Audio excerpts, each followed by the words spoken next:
Okay, so in this video, we are going to talk about buoyancy. Buoyancy is essentially the ability of liquids to support objects floating in them, on them. So, as you know, some objects can float and others don't, and we conventionally tend to think of heavier, denser objects, to be precise, as being ones that will sink, while less dense objects will float. And in the next few minutes, we'll talk about, we'll sort of derive the force balance that explains why that is the case. We'll also see that it's not just the density, but it's also the way the body's volume is arranged that matters, and that's the reason why you will have an iron needle that sinks while a vessel will float. So, what we are trying to do from a fluid mechanical perspective is try to explain buoyancy. And if you ever were into Greek history, you'll probably have heard that Archimedes first discovered the principle in his bathtub, shouted Eureka, and went running down the streets of Rome naked. But that Eureka moment is what we'll try to recreate. Let's see, we have an object, maybe it's an iceberg, that's floating in water, and we have some of the volume inside the liquid and some of it's outside. So clearly the fact that the weight of the icebergs acting and it still manages to float suggests that it's in equilibrium because of some kind of upward force, which we'll call the buoyancy force, F sub B, which is acting and keeping it in equilibrium. So the question is, what is that force? What does that depend on, and how can we use it to our advantage? In order to do that, we, as usual, we look at a free body diagram. In this case, this body is right at the interface. I'm going to consider something more general where there's a force, where there's liquid on all sides. So imagine that this object is in a liquid, in any fluid really, liquid or gas, and it has a weight of its own, it has a buoyant force acting on it, and let's say that the pressure at this point, so we'll measure with respect to some datum. We'll say that this is height h1 and this is height h2, and for the moment let's consider a body that's infinite in the plane, normal to this board, so that we don't have to worry about 3D situations. The area normal to this vertical direction is A.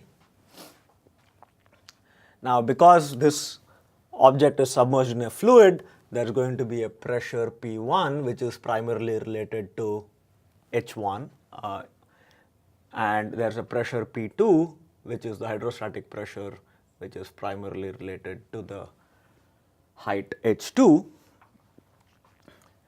So what I'm going to do, instead of looking at this object, I'm going to look at the fluid surrounding that object.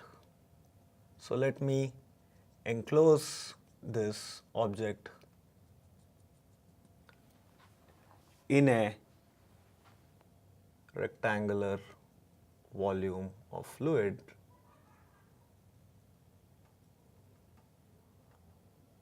and let me consider the force on that fluid element alone. So let me take that out here, and that's my fluid element or fluid volume that I'm considering.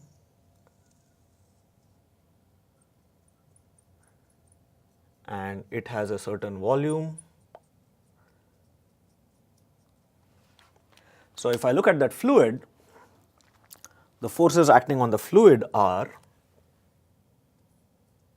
F1 from above, F2 from below, that's the pressure due to the pressure P2.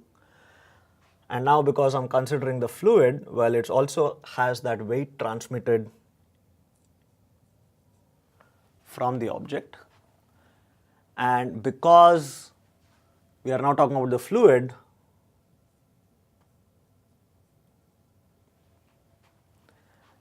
there is an equal and opposite force acting on the fluid from the body, which is the buoyancy force. And if I were to write a force balance, I would say Fb plus W is F2 minus F1. But F2 minus F1 is just the difference in hydrostatic pressure times the area. So I'm going to say rho g H2 minus H1 times area, and W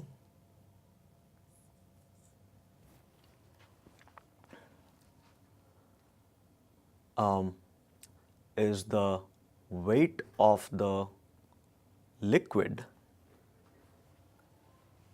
So let me be clear. This is the weight of the body that's acting on it,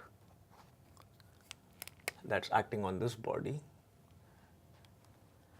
that's acting on that body. As far as this fluid volume is concerned, that's the only force that gets exerted on the buoyancy force is the only force that gets exerted on the liquid itself. And the liquid has its own weight that's acting, that's given by rho times the volume of the fluid now, which is this shaded area here.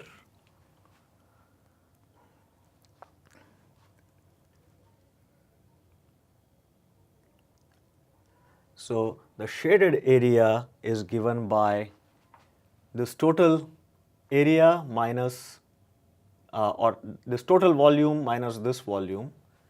So I'm going to say weight equals density times G times the volume, which is H2 minus H1 times A, which is the total volume, minus the volume of the object, the body. And so I put these two together and I get F sub B, capital B, is just this minus that, and I get rho G V B.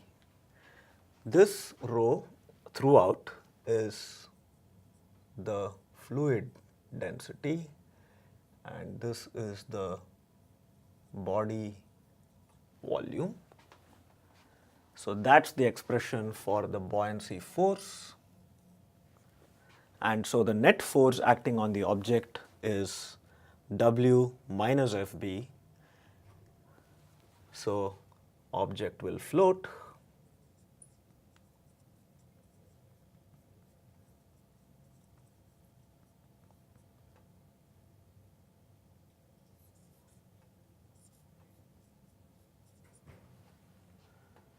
So if it's a solid object, then the weight is rho B G V B.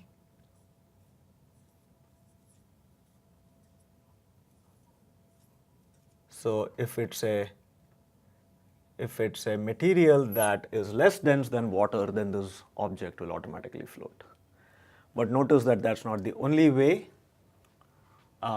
You could essentially arrange a heavier material such that the volume is increased and effective density goes down, and that's how you would get a metal or other dense object to float.